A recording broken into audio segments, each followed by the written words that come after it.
Good morning. Let's talk about high ticket versus low ticket and you. Okay.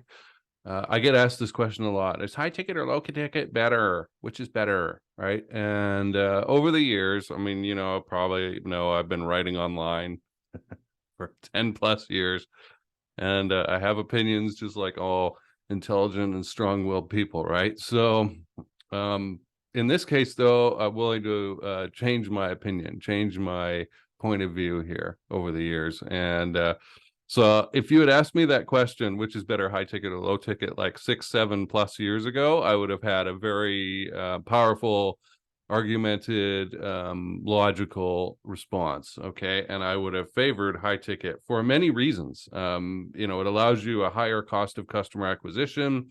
It allows you a longer sales cycle if you need it. There's greater margins in there, but all that is actually a lie. Okay.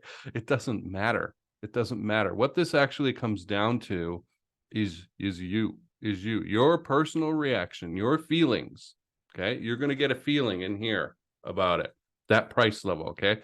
And you probably seen me talk about money tolerance. If you haven't, go to my blog. My sales and marketing blog is at salestactics.org, all one word, salestactics.org. Been writing that thing since 2014. I don't know many people who have been that consistent, right? We've talked about consistency before. So, and look for money tolerance, search for money tolerance. I've written about it recently too, but I've been talking about it for 10 plus years, as Aaron Dowd pointed out. Okay. So here's the thing.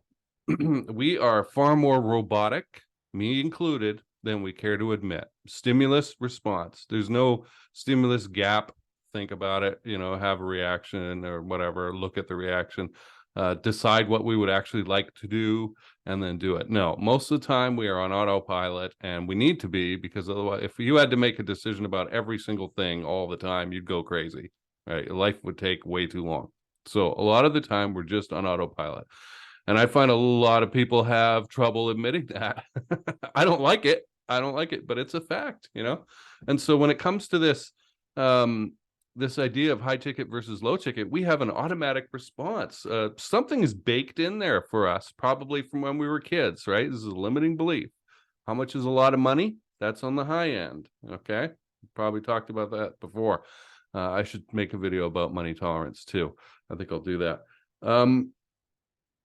And on the low end is this stupid, right? This feels stupid for me to be involved in as far as an offer goes. So I've often said Jason Kanigan is not your guy to sell candied apples, right? The $4 sale. What the hell am I doing, right? I actually feel exasperated, disgusted, repulsed by a $4 offer. Okay. This is why I've got my $1 offer for the Sales on Fire Module 1 thing.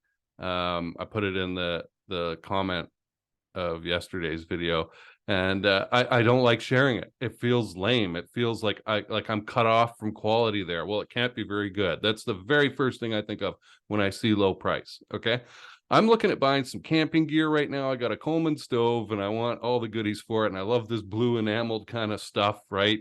For a pot or a cup or whatever. And Coleman's got a $4.99, I think, enameled cup. And reviews aren't great. Some of them are good, but some of them say it chips off or whatever. And I look at that and I go, it's certainly the cheapest option. Okay. But Jason, he's going to buy something up around the $11.99 option. Okay. Because what I am actually interested in is quality. So $11.99, much higher, more than double the $4.99 version, right? Because it has better reviews, and none of those reviews talked about the coating chipping off. Okay. So and that's a very logical thing, but there are a lot of people who would say, who cares? They're probably all lying anyway. Just get the cheapest one. Why wouldn't you? And maybe, understand this, maybe the Coleman $4.99 version of that cup is perfectly fine and would last me many, many years. I actually don't know, because Jason doesn't have personal experience with that product. Okay. Understand that. I am making a decision based on these concepts, right? Some reviews, what I consider to be a fair price point. As we get up towards $20 for a cup, like an enameled ceramic type cup, yeah, I'm beginning to wonder, steel or whatever, like, is this worth it? This isn't a one of those like insulated mugs or whatever with the lid. And, this is just a little mug.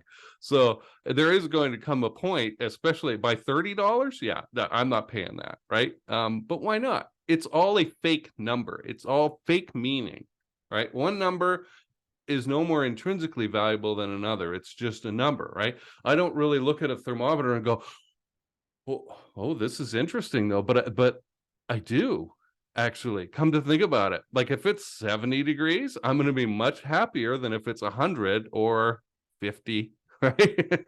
Jason likes that 70 degree zone, right? September, October in North Carolina, amazing, right? It's cold right now out there, but later on today it'll warm up into that 70 degree zone. Okay, so even there, I've uncovered that a thermometer, the numbers, notches, right, have more valuable to me, or more value to me, depending on what that reading is, and that's nonsense, right? Really, we ought to be looking at it just rationally and going, okay, it is what it is, and what does that mean in terms of like clothing and protection for me that I need to put on? But anyway, this is interesting. But intrinsically, 50 is not less valuable than 70, unless maybe we're talking about quantities of something, but just as an abstract concept. Okay, that's what I'm trying to get across here. So we will feel, we know this from selling, right? We will feel first and then logic explain after.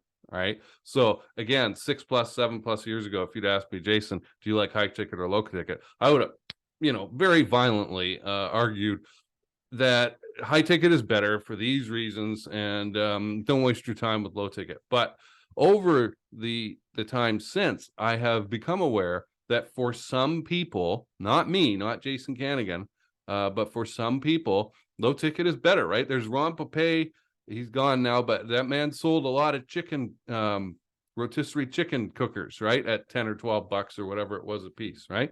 Cheap. Right? Maybe the product's good. I don't know. I never used it. I wouldn't buy it because it's under my what the hell. That can't be any good quality scale, right? Which is fake though. Totally fake. And I could be cutting myself off from experiences for doing this, okay? And when you look at the total dollar value of what that guy sold at $10 or whatever it is, right? It's much higher than whatever I've sold in my life, the few millions of dollars worth of stuff that I've managed to sell, right?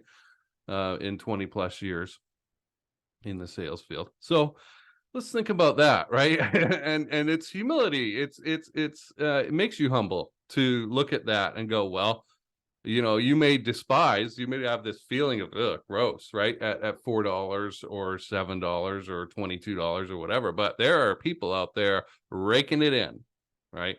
Just raking it in. So I'm getting a notification I've got a sales call coming up in 5 minutes. So I got to take that. But I want to get this concept across, okay?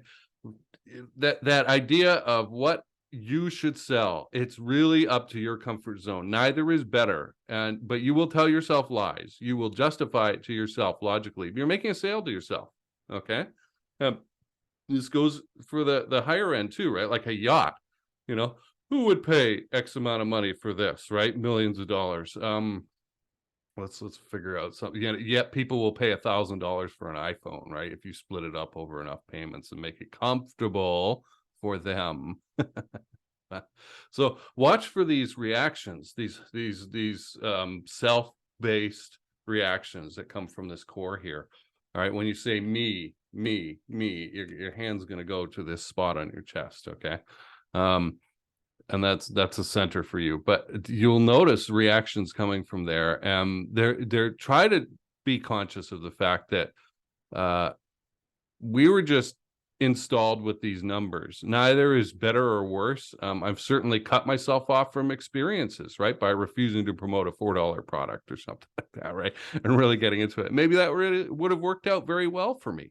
I don't know, but it's just not me. So anyway, that's my current thinking about and feeling about high ticket, low ticket.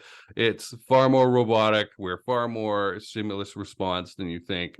You have a feeling and then you justify it with logic, just like any other thing in sales. Watch for this with you and your prospects, okay? Because you're going to see everybody's got a different number, and you're going to fizzle and baking soda and water kind of thing, right? And react with each other. When you come in with a price tag of this and that other person has another belief, right? Like the quality level can't be very good if it's that cheap, says Jason, right? Maybe he's right, maybe he's wrong. I don't know, right? That's the truth of the matter. And that's the signal that my beliefs, however strongly I may feel about them, might not be correct. Okay. So watch for this stuff, and I'll see you tomorrow.